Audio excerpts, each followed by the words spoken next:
back, and thanks for joining me on another episode in the worm area. Checking in and starting off with the worms in the Vermibag tote. Got quite a few worms hanging out on the bubble wrap, getting some air, getting out of the castings. Not too many, which lets me know they're happy. In the bin itself, got some sprouts, which I take as a good sign because it means that the castings are the right consistency and conditions for growing things. Now, last week I fed apples. Some worms here. And apples I tend to feed when I want something to last a while. It does take a bit for the apples to break down if you don't puree them. So I put in the quarter apples, and you see there's some apple quarter still left over that the worms are getting into. Some banana peels as well. Banana peels don't break down quickly when you put them into the bin. So they're good if you're going to go on vacation and you want to feed your worms. They're a good thing to put in there because you know that the peels will last a while. Some more peel that the worms have. Overall castings are good condition. They've got some moisture to them. They're not dry. The cardboard is dry, but the casting isn't dry.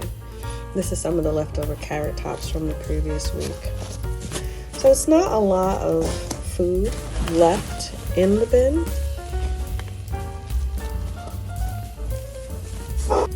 Into this bin this week, I just want to mix everything up. Make sure that there aren't any dry spots or any spots that are overly damp that need to be mixed up. I am liking what's going on in this tote. Oh, got a little junior worm here.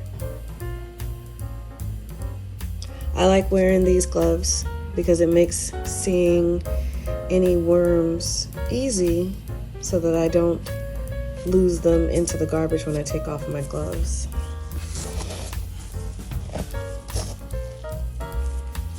Just gonna take last week's food and set it to the top. I have some frozen squash and cucumber that I'm going to put in here. Apple.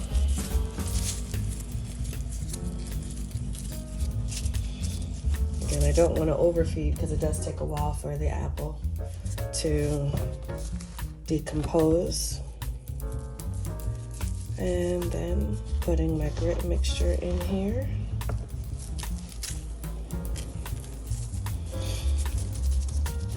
And this bin is not on the dry side, so I'm not going to add any water to it, but I am going to cover it with the bubble wrap because I don't want it to lose a lot of the moisture.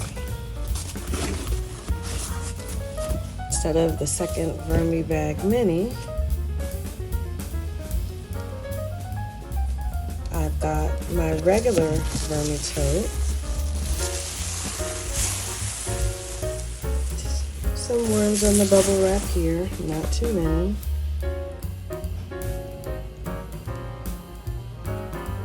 What I'm noticing is the worms are smaller in this bin than in my other bin. I gotta keep an eye on that. Quite a few worms here on the aluminum foil.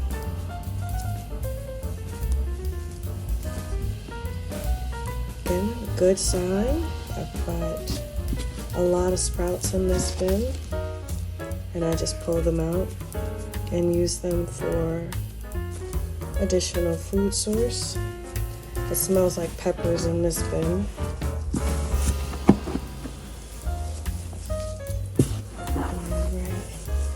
And the castings in here feel damp. They're not super wet. Have a lot of worms in here. These look a little bit bigger than the ones that were at the top of the bubble wrap. But they look amazing. They're that color that you want them to be, so I know it's time to harvest them. But again, because they're dry, and now that I put the cardboard in, because last week they looked really good, I'm gonna wait until next month for sure. So I'm not gonna add any more cardboard to this.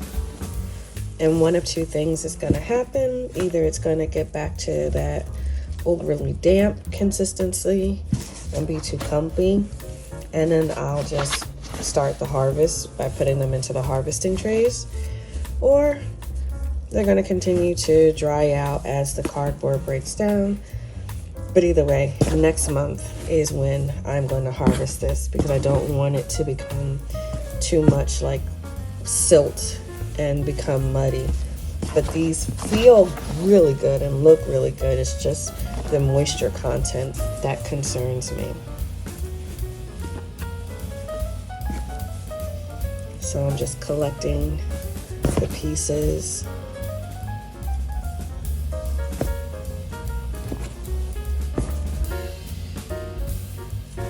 And I will be putting a layer of food in this bin. I want to put a little bit less in this one because there is a lot of cardboard and it doesn't need that much. So I'm just going to give this the squash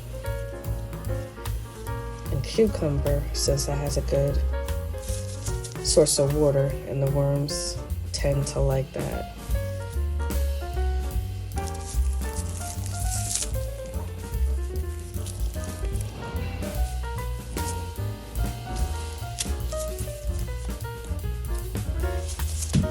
The grit, and sprinkle that all around the bin, and this bin is done.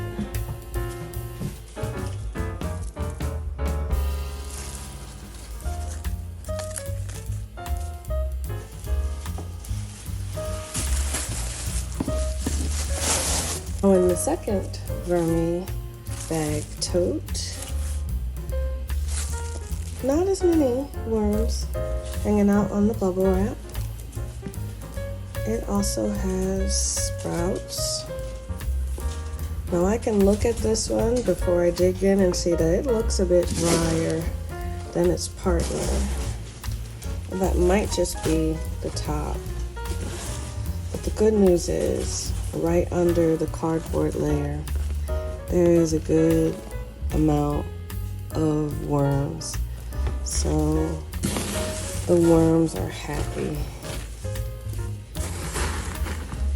in this bin too.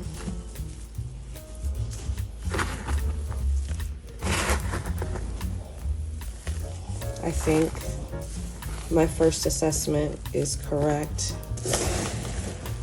This bin feels a lot drier, even though the castings have a good consistency. It does feel drier than its counterpart.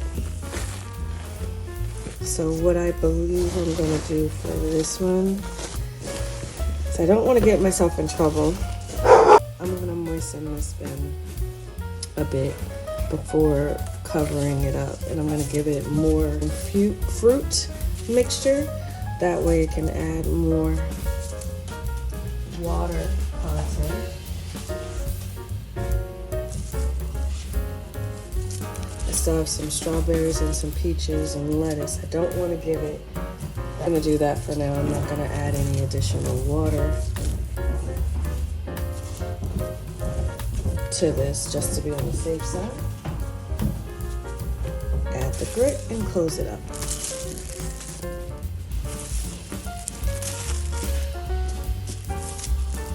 On to the fourth and final tote. Again, this is tote number 2 of the regular totes. I do find it interesting, the different sizes of worms. This one has a little bit more worms in there. But this has a range from really thin to medium thickness on the worms. And I think this bin is going to end up being wet from the layer that I see under.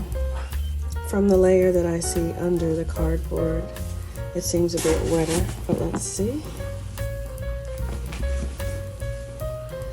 Nice dark brown castings. Got a lot of worms present and active. So just like the other regular tote, like I said, these 2 totes are definitely overdue for their harvest, but I just couldn't harvest them with them being as damp and clumpy as they were over the summer. So I have to harvest these whether they're wet or not in the next coming weeks. So with this, hopefully as the cardboard breaks down as well,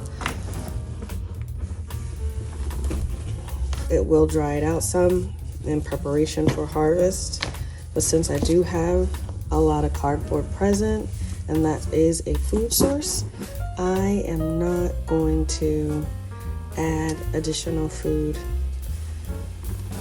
or a lot of additional food to this bin.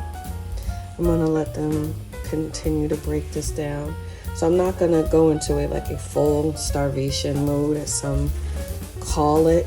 I'm just not going to feed it as robustly as the other bins.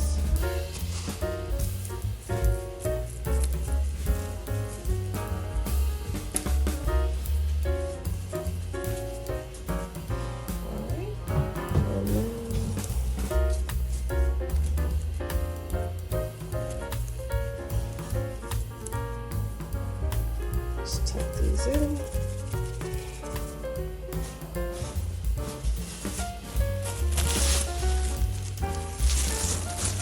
Put the bubble wrap over, and this one's done. And lastly, the Vermibag Mini. Wow, got a lot of guys hanging out up top here. And size of the worms here, good size. They're bigger than the ones in the tote. And I wonder if the size of the container contributes to the size of the worms. But there's a larger guy here. Just overall, they're different than the worms in the totes. So last week I didn't add any cardboard, I just added food. And again, good amount of worms in that first layer. Nice thick worms here too. Good amount of worms in this layer. Not digging too far down, just going about half the length of my hand down. Breaking up any clumps. And this looks really good. This is from a little bit down. It's just the food. The only issue is it's damp. It's a little too wet. But overall, a lot of worms at the top. I don't see too many beetles. Actually, I don't see any beetles. I mostly see worms. So just mix that up a little bit.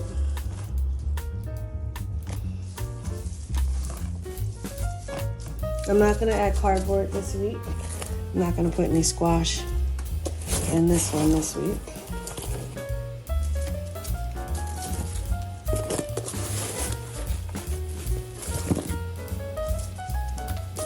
Now I do have to check the calendar on when I last harvested this bag. The material is getting high up in the bag. So I want to check to see if I do need to do a harvest on this sometime soon. Again, the castings are a little bit wetter, but I'm wondering, and I'll have to consult and see, but I'm wondering what other owners of Vermibag totes say about their castings. But that is the update on all my worm bins for this week. I hope you've enjoyed the content, and thanks for joining me.